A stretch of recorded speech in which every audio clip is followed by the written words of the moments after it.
Alright guys, in today's video what I wanted to do is take a little bit of time and have a conversation about PlayStation and Xbox, and I just want to kind of give my thoughts on the whole situation when it comes to Xbox and whether or not we are witnessing them make that big comeback that many Xbox fans have been waiting for and hoping for and claiming it's going to happen come next generation.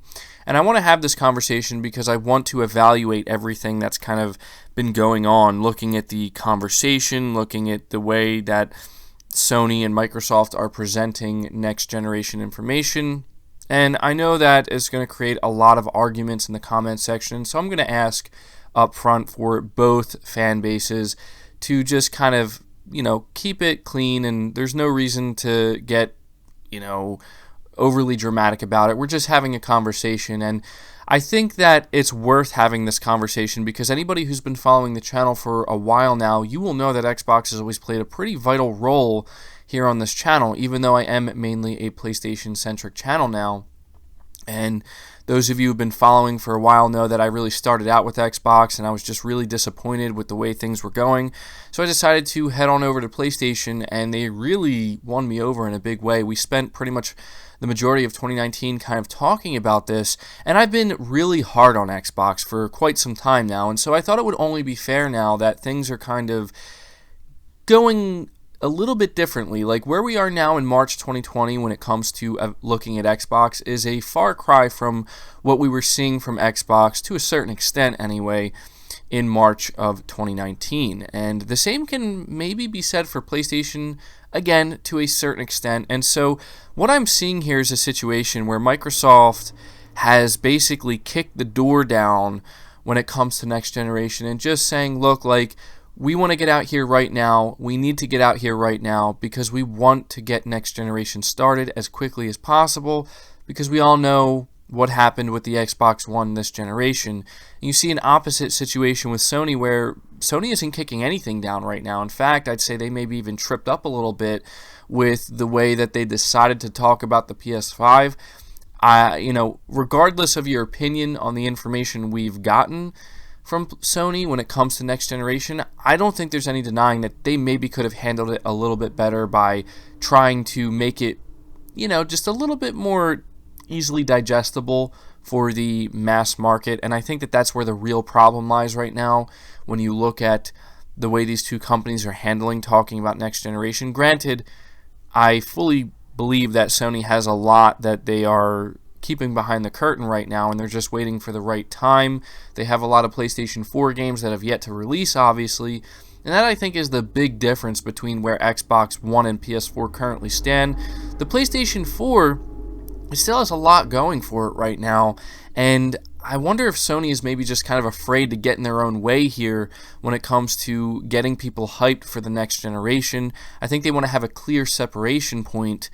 That's just my assumption anyway. Whereas Microsoft, again, they're kicking the door down. They're like, look, we have this awesome next generation console, and they're hitting all of their marketing beats, and they're garnering a lot of goodwill when it comes to just getting people excited for next generation. Granted, I would say that they still have a lot of work to do when it comes to the main reason why I left Xbox in the first place, which is the games. And I'm pretty hopeful. I think that if Microsoft can maintain this aggressive attitude and this aggressive push towards next generation, and they can really show off some exciting new games alongside what they showed off with Hellblade 2, I think we have a real chance of looking at an actual comeback in a big way. Now, that doesn't necessarily have to come at the detriment of PlayStation, and I think that's where this conversation has always kind of gotten mixed up. Even with me and what I've said, no matter how clear I've made it, there's no doubt that when I kind of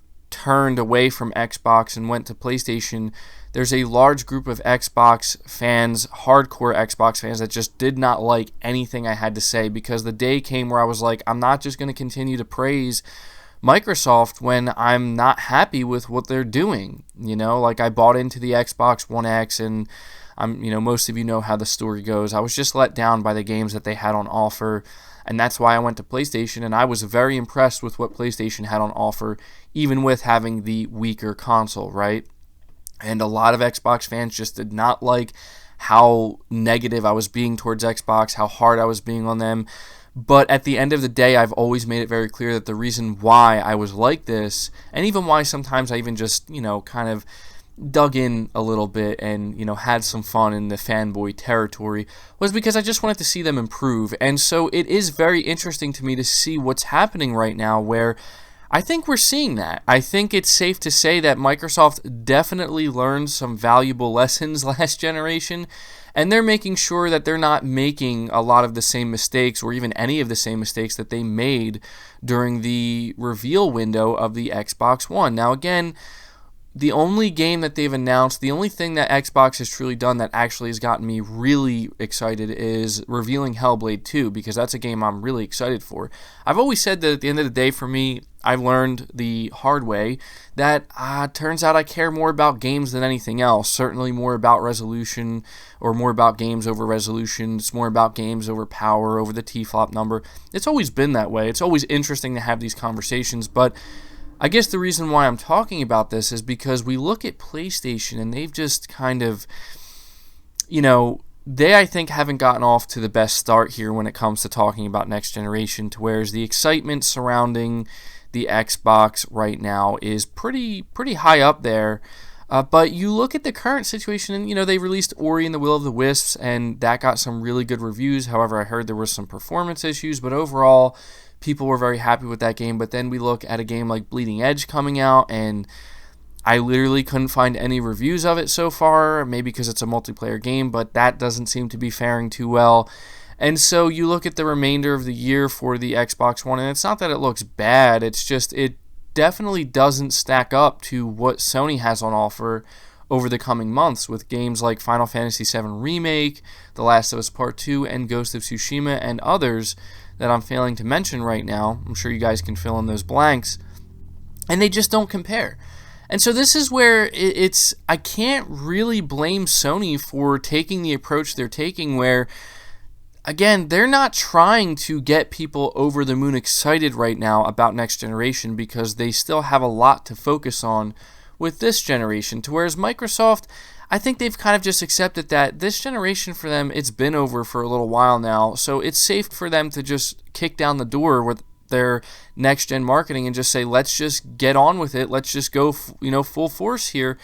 And I think Sony has yet to do that. And as I said, I think there's a lot behind the curtain that we haven't seen. And so to get back to the original question, is Microsoft making that big Xbox comeback? I think they are, and I'm happy that they are, because I want to see this competition. And I think that everything that Microsoft is nailing right now, everything that they're doing right, Sony is, hopefully also going to match them. And if they don't, they're going to make sure that they scramble to do whatever it takes to match them, because, again, that is what, drives the progress. That's what drives competition forward. That's why the reason why we're seeing Microsoft hit all of their beats right now and not miss a note is because they learned the hard way. They learned some valuable lessons through basically Sony kind of kicking them to the curb last generation, and they realized that if we want to stay in this game, we have to get it together. And I'm not saying that that's going to happen with PlayStation and Xbox this time around. What I'm actually visualizing right now is we are going to see a situation where both are actually maybe competing at a very high level with one another. And at the end of the day, what that's ultimately going to mean for gamers is we have a lot to look forward to, right? I don't want to see Sony succeed at the detriment of Xbox. I've never wanted to see that. I just think that Xbox has, in many ways this generation made it very easy for people to just kind of laugh at them or just not even give them the time of day, to whereas PlayStation is giving gamers every reason to feel the exact opposite way towards the PlayStation brand. And I think that Xbox has done a really good job so far in kind of turning that conversation around, where now people are looking at Xbox, now people are getting excited. And something that a lot of gamers will tell you right now, including a lot of Xbox fans, is at this point it seems like the only thing that Microsoft really needs to nail and knock out of the park to really solidify this whole Xbox comeback thing is they just need to show the games over the course of this year. And it doesn't have to be everything, but just things that are not Halo, Gears, and Forza. Nothing against those games, but as we've discussed many times before, it's time for Microsoft to show some new stuff, and I think they got off to a good start with Hellblade 2. It's a game that a lot of people are very excited for, but we're going to have to see the other big surprises that I have to imagine they are kind of hiding behind the curtain as well, just like Sony is. To whereas a lot of people, I think,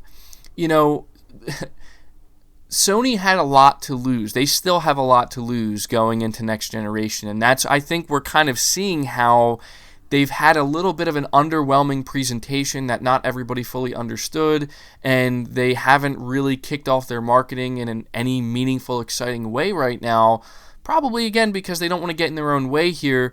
And you see just how the situation is unfolding in a very different way, where I don't want to say that people are feeling really down on PlayStation, but the truth of the matter is, guys, if you look around, there's a lot of people who are either not as excited for the PS5 as they were expecting to be at this moment in time, but there are also a lot of people that are basically comparing what Microsoft is doing to what Sony is doing, and it's just very clear that they're both taking a very different approach. And I would agree that right now the approach that Microsoft is taking is very consumer friendly, it's very consumer facing, and because of that the consumer is getting really excited, to where a lot of the stuff that Sony has done, it's been very much in preparation to getting people excited. And it's still at that point where even though we learn these specifications of the PS5, a lot of us are still sitting here, including myself, like, all right, Sony, like, I'm excited for the games that you have coming, and there's no doubt that they're going to make some waves, but when it comes to next generation,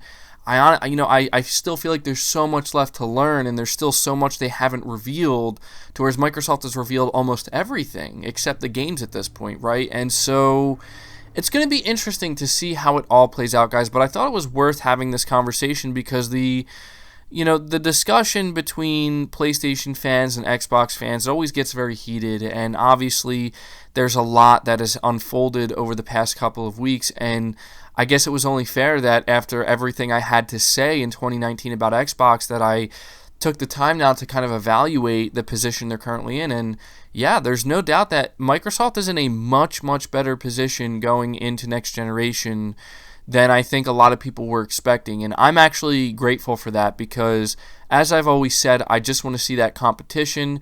And I'm obviously much more PlayStation leaning now than I was before. And that's not, that hasn't changed. I'm still, over the moon excited for games like The Last of Us 2 and Ghost of Tsushima, and, even games like Final Fantasy VII Remake. And so I think there's a lot to look forward to as a PlayStation 4 owner right now. And after that, I really hope that that Sony basically says, okay, we got our games out. We finished off the PlayStation 4's life cycle in the best way we can. Now it's time for us to kick the door down as well. And I hope that's what we see. I do think that is what we are going to see. And I think that the best is yet to come for both Xbox and PlayStation fans. But again, I just wanted to take some time to kind of evaluate the situation, and I guess to end this video and to answer the question the best way I can, is Xbox making that big comeback? I think they are. Again, I don't think it's at the detriment of PlayStation, maybe a little bit right now, but I think in the end, people are going to be very happy about what's on offer from both companies this time around, and there isn't going to be like a very clear-cut winner where somebody got their teeth kicked in, in order for the other one to kind of be propelled upwards. I think they're both going to be going in an upward trajectory, and I think it's going to be good. So with that being said, I want you guys to let me know your thoughts about this down in the comments below.